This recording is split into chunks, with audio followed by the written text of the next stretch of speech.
リファネス2021です。ある日突然、あなたのロレックスが奪われるとしたら、何も悪いことはしていない。けれど今回お話しする内容を知らずに買っていると、思わぬトラブルに巻き込まれるリスクがあるんですよね。そうした注意喚起を込めた内容になっております。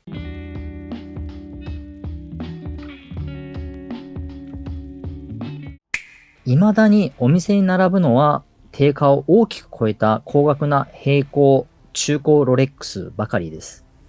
本当に欲しくて無理してローンを組んで買う方がいる一方でですね、一部にはローンを悪用する人っていうのもいるんですよね。具体的には60回無金利ローンっていう、これを使ってロレックスを手に入れた後、ローンを払い終わる前に売却して現金化する人たちです。これスマホでいうところのアカロムと同じ問題を抱えているんですよね。ここで重要なのが所有権留保っていう考え方なんですよね。ローンを完済するまでは時計に限らず所有権っていうのはローン会社のものになります。つまり買った人は単に占有しているだけっていう状態で勝手に売ることってできないんですよね。にもかかわらず、そうしたややこしい背景がある時計であったとしても、普通に中古市場に流れている可能性っていうのがあります。時計は車と違って公的機関に届け出などが必要ないんで、第三者が所有権を確認する方法っていうのが存在しないんですよね。実際にこれに似た事例があります。同じように所有権がないロレックスを知らずに買ったがために起きた悲劇ですね。2017年に A さんは某並行店でロレックスを購入しました。で、その8年後、ロレックスにオーバーホールを依頼するんですね。そうすると、この時計は2016年に盗難届が提出されていますっていう風に伝えられるんですよね。ロレックスはポリシーに従って時計を差し押さえて、保険会社に A さんを引き渡しました。当然盗難品と知らなかった A さんは善意の第三者なんですよね。そのトラブルを当時の販売店に伝えると衝撃の対応が待ってたんですよね。返金されるのは2017年当時の購入金額のみだったんですよ。今の相場ならその金額のプラス100万円は下らない時計なのに、もう A さんは泣き寝入りするしかなかったんですよね。つまり、現在相場よりマイナス100万円の購入金額と引き換えに、A さんは8年間愛用した時計を奪われたんですよね。先ほどの例はイギリスでの事例なんで、日本の民法のような除籍期間っていうのがないんですよね。善意の第三者だろうが、所有権っていうのが何年経っても移らないんですよね。だから8年前の商品であっても返還対象となってしまう。そんな法律なんですよね。けど日本でも同じような悲劇ってのは実は起こり得るんですよ。日本の民法では盗品、遺失物については善意で買った人であってもですね、2年以内であれば元の所有者に無償で返還しなければなりません。ただし、並行店ですとか質屋で買っていた場合、これ特例があって、無償返還とはならずに、購入者には弁償してもらえる権利っていうのも発生します。けど、その認められている範囲っていうのが、弁償は購入価格のみまでなんですよね。つまり2年間で相場がいくら上がってても、その上昇分っていうのは、この弁償の対象内じゃないんで、相場が上がれば上がるほどですね、損するのは購入したあなたということになってしまうんですよね。で、ここの民法に関しては、一応補足も画面上に出しておきますんで、よければこちらも参考でご覧になってみてください。この構造が実はスマホのアカロム問題とそっくりなんですよね。分割払い中に前の持ち主が滞納しましたと。そうすると、キャリアっていうのはその端末に対して強制ロックをネットワーク経由でかけます。そうすると、中古で買った方っていうのは、その端末が急にある日突然使えなくなってしまうっていう。こうしたことが中古のスマホでたまに聞くトラブルの話ですよね。ただし、スマホならユーザー側で簡単に所有権留保の個体か否かっていうのは IMEI 番号っていうシリアル番号で事前にチェックができます。でもロレックスはってなると見た目では絶対わかりません。当品と違って無金利ローン中のいわゆる所有権留保のロレックスっていうのは保証書も箱も全部揃って販売されているケースがほとんどですよね。当然、携帯の IMEI 番号みたいに、こういったシリアル番号でデータベース化されているわけでもないんですよ。つまり我々側で見分ける術がないんですよね。補足で、赤ロレ問題っていうのは赤ロムほど恐れる必要はないっていうちょっとこと部分をお話ししておきますね。ここまでちょっと怖い話ずっとしてきたんですけど、いわゆる中古スマホにあるような赤ロム問題よりも、ロレックスはこういった状況に陥るリスクっていうのは圧倒的に低いです。なぜなら高額なロレックスってなるとローン審査ってやっぱそれなりに厳しいでしょうから、その審査を通過した方が、飛ぶっていうのはよっぽどのことなんですよね。たとえ規約を破って無金利ローン中に売却していたとしてもですよ、そのロレックスが不良債権化する可能性っていうのはやっぱ極めて低いんですよ。要は金もない、社会的信用もない連中にローン審査をザルで通していたら、審判会社なんてすぐ倒産してしまいますからね。なので過度に心配する必要はないんですけども、中には無金利ローンのロレックスを元手に違法スレスレなキャッシュ化っていう、あんまり良くないことに加担している方がいないとも限らないんですよ。特に現行品っていうのは価値が落ちにくいんで、こうしたまだ表面化していないようなね、グレーなキャッシュ化スキームっていうのに悪用されているリスクが高い商品なんですよね。だからやっぱ我々としては常に警戒するに越したことはないっていう、そういった意味で今回こういった内容をお伝えしています。じゃあこういったいろいろ怖い話してきたんですけど、どうすればこういった赤ロレリスクみたいなことを回避できるのか、そちらを4つお伝えしていこうかなと思います。で、1つ目ですね、対策。購入前に所有権留保なしの証明をもらうってことですね。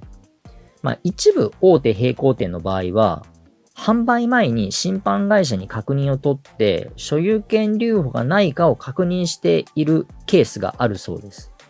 そうした店舗なら、こちら側からね、発行をしてほしい、もしくは何らかの証明をしてほしいっていうことをお願いすれば、応じてくれる可能性っていうのはあります。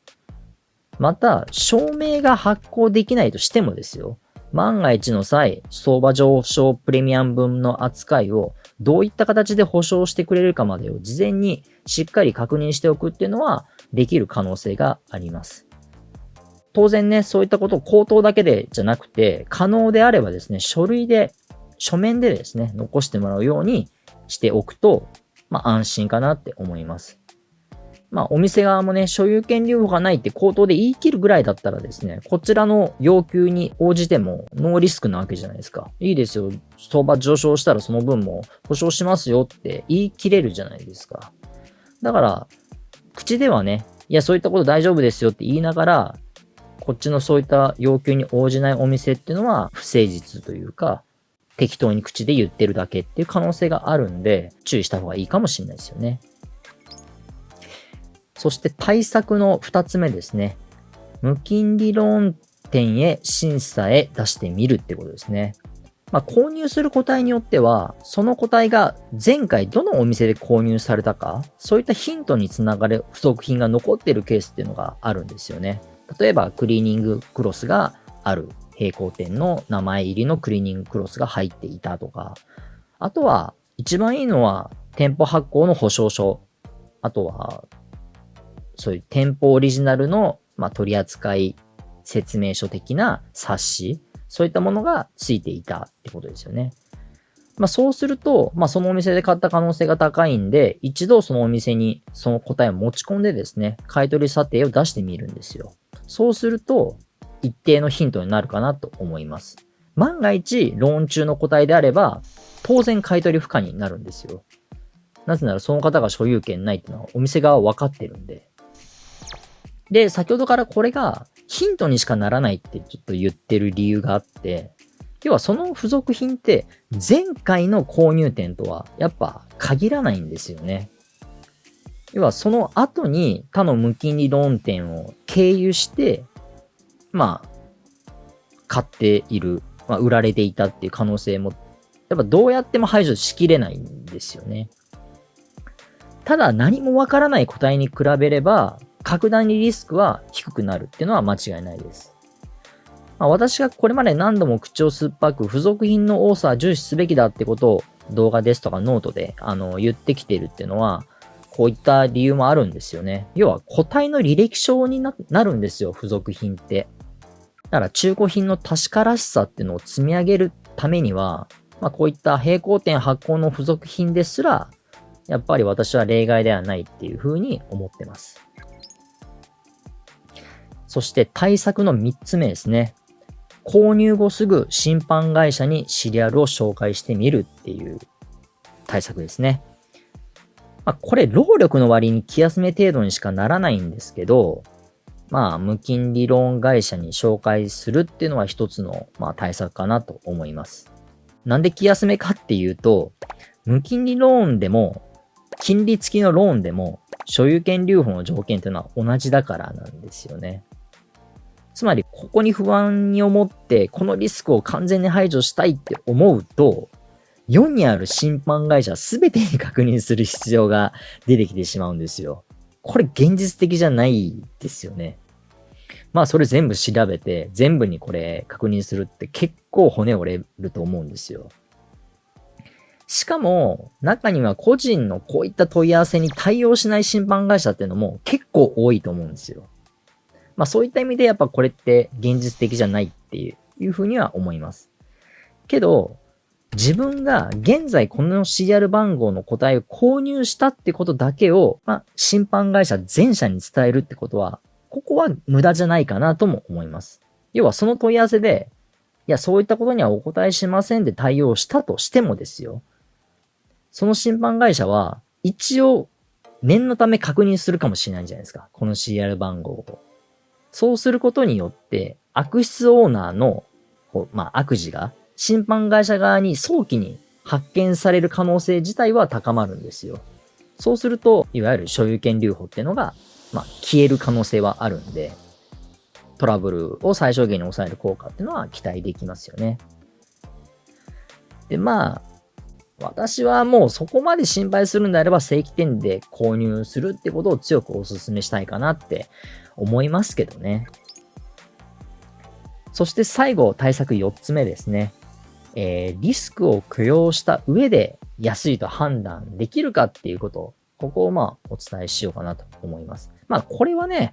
対策というかリスクテイクの話になります。最近は個人売買ですとか、小さい中古屋っていうのがかなり多くなってきました。こうした売買では稀に市場より安く販売されている場合っていうのがやっぱ見受けられるんですよね。けど、それには心眼鑑定もさることながら、所有権留保のチェックなんて、もちろんノーチェックであることがほとんどだと思うんですよ。なので、4つ目の対策として、こうしたリスクテイクができるほど十分安いか、それを判断材料に加えることかなと私は思ってます。所有権留保されている赤ロレ、こういったものが判明したらですね、基本はできるだけ速やかに店舗に理由を伝えて